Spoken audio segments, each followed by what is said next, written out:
Hello friend, नमस्कार, सत श्री अकाल, बढ़िया होंगे आपके हालचाल। मेरा नाम प्रशांत है, you are enjoying mega mind प्रशांत।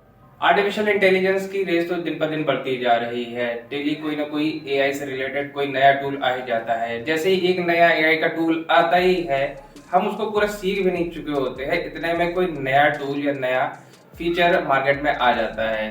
लेकिन क्या हो अगर एआई आपका पर्सनल एजेंट बन जाए, यानी कि जिस तरीके से लोग अपने पर्सनल असिस्टेंट्स हायर करते हैं बड़े बड़े बिजनेसमैन, ठीक उसी तरीके से आपका भी एक पर्सनल असिस्टेंट या पर्सनल एजेंट हो जाए जो एज अ एआई वर्क करे। यानी कि आप किसी को हायर करने की जरूरत नहीं है, आपको सिर्फ एआई की यूज से आपको पर्सनली गाइड करेगा, पर्सनली असिस्ट करेगा और आपके सारी प्लानिंग्स में हेल्प करेगा। एआई एजेंट्स होते क्या है? एआई एजेंट्स वो सॉफ्टवेयर टूल्स होते हैं जो एआई की हेल्प से आपके टास्क को कंप्लीट करने में हेल्प करते हैं। एआई एजेंट्स काफ़ी ज़्यादा बेहतरीन होते हैं, इनकी एफिशिएंसी, इनकी प्रोडक्टिविटी किसी भी एक एआई टूल से कहीं ज़्यादा होती है। एआई एजेंट्स आपको पर्सनली गाइड करता है, पर्सनली असिस्ट करता है किसी पर्सनल असिस्टेंट की तरह। लेकिन यहाँ पे ये जो एजेंट होता है, एआई का एजेंट, वो वर्चुअली आपको असिस्ट करता है। एक सॉफ्टवेयर होता है जो आपको प्रॉपर गाइड करता है। फिर बात आती है कि एआई असिस्टेंट और एआई एजेंट में डिफरेंस क्या होता है, क्योंकि हम लोग एआई असिस्टेंट तो यूज कर ही रहे हैं, उसको हम कमांड देते हैं, वॉइस कमांड देते हैं, वो हमारे टास्क परफॉर्म करके दे देता है। लेकिन एआई एजेंट और एआई असिस्टेंट में मेन डिफरेंस क्या है?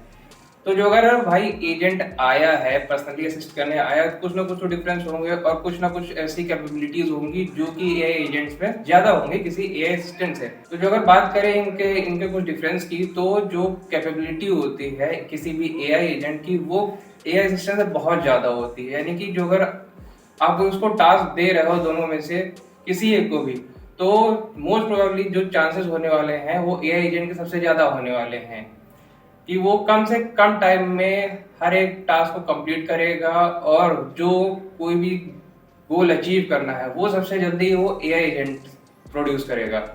फिर बात आती है प्रॉब्लम सॉल्विंग। तो एआई एजेंट काफी हद तक कॉम्प्लेक्स से कॉम्प्लेक्स प्रॉब्लम सॉल्व करने की कोशिश करता है। जितना टफ से टफ टास्क होगा उसको उतने कम से कम टाइम में करने की कोशिश करेगा। लेकिन एआई असिस्टेंट की जो लिमिटेशन है वो बंधी हुई है, तो वो अपनी लिमिटेशन से आगे नहीं जाता है। एआई एजेंट की लर्निंग कैपेसिटी जो है वो काफ़ी अच्छी है और काफ़ी ब्रॉड है। जैसे जैसे वो टास्क परफॉर्म करता है, वो पिछले टास्क से हमेशा सीखता रहता है, पिछले पैटर्न से वो सीखता है कि आने वाले टास्क यानी आने वाले जो प्रॉब्लम्स होंगी उनको कैसे सॉल्व किया जाए। तो बात आती है कि इनके यार एआई एजेंट्स का बेनिफिट क्या होने वाला है। तो भाई यार बात सिंपल है कि जो अगर एआई एजेंट एआई असिस्टेंट से कहीं ज़्यादा तेज है, कहीं ज़्यादा अच्छा परफॉर्म करने वाला है, तो सिंपल सा बेनिफिट है कि यार एआई एजेंट का एफिशिएंसी बहुत हाई होने वाली है, प्रोडक्टिविटी बहुत हाई होने वाली है। जो इसकी कैपेबिलिटीज हैं एआई असिस्टेंट या किसी भी एआई बॉट से बहुत ज़्यादा होने वाली हैं। कम से कम टाइम में ही आपको रिजल्ट प्रोड्यूस करने वाला है। खैर यार, ये बात तो हो गई एआई एजेंट के बारे में, उसको कैसे वर्किंग है, क्या प्रोसेसिंग है, क्या बेनिफिट्स हैं, क्या की फीचर्स है, ये तो हो गई। लेकिन इसके साथ साथ उसके लिए कुछ चैलेंजेस भी सामने हैं जिनको फेस करना पड़ सकता है, या फेस करना पड़ सकता है, क्या फेस करना पड़ेगा, क्योंकि एआई एजेंट आपको वर्चुअली असिस्ट कर रहा है, पर्सनली नहीं असिस्ट कर रहा है किसी पर्सन की तरह। तो जो पहला चैलेंज एआई एजेंट के सामने है वो है इमोशनल इंटेलिजेंस। यानी कि कोई पर्सन तो वो है नहीं जिसके पास हर तरीके का इमोशन प्रेजेंट हो, हैप्पीनेस का, सैडनेस का, एंग्रीनेस का, कि मतलब कि ढेर सारे वो इमोशंस पे काम कर सके। तो मेन जो चैलेंज एआई एजेंट के सामने आता है वो आता है आपके इमोशन को समझना, कि आप किस इमोशन में है, किस भाव में है। आप क्या हैप्पीनेस के मूड में है, सैडनेस के मूड में, या फिर आपको ढेर सारा गुस्सा आ रहा है। तो ये सबसे बड़ा चैलेंज है कि आपके मूड को समझना। फिर उसके बाद आता है कि किसी भी मॉरल वैल्यूज को समझना, या फिर मॉरल वैल्यूज या एथिक्स को समझने की जो उसकी कैपेबिलिटी होती है, कि जैसे कि सही गलत का डिफरेंस करना, कि क्या चीज़ सही है, क्या चीज़ गलत है किसी भी मैटर में, या फिर किसी भी तरीके लॉ इन्फ्रिंजमेंट्स यानी कि जुडिशियल पावर को समझना किसी भी तरीके की, कि किस चीज़ किस बंदे के लिए सही डिसीजन लिया जा रहा है, किस बंदे के लिए गलत डिसीजन लिया जा रहा है।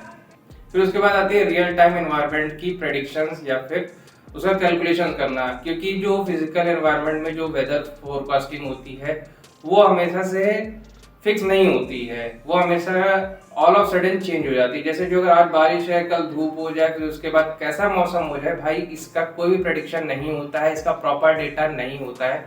कि बारिश हुई तो धूप निकलेगी ही निकलेगी, या फिर हवा चलेगी, या फिर बहुत तेज आंधी आएगी। इस चीज का प्रॉपर डेटा नहीं होता है। ये ऑल ऑफ सडन चेंजेस होते रहते हैं, ये एनवायरमेंटल चेंजेस है। इनकी सिर्फ स्टडीज होती है, इनके प्रेडिक्शंस होते हैं, प्रॉपर डेटा या फिर ऐसा नहीं होता है कि यार इस इतने बजे ये वाला ऐसा मौसम होने वाला है। क्योंकि जो एआई एजेंट्स होते हैं वो डेटा पे काम करता है, यानी कि जो उनके पास डेटा प्रेजेंट होता है उन्हीं को कैलकुलेट करता है, उन्हीं को समझता है, रियल वर्ल्ड से इतना ज़्यादा इंटरेक्टेड नहीं होता है।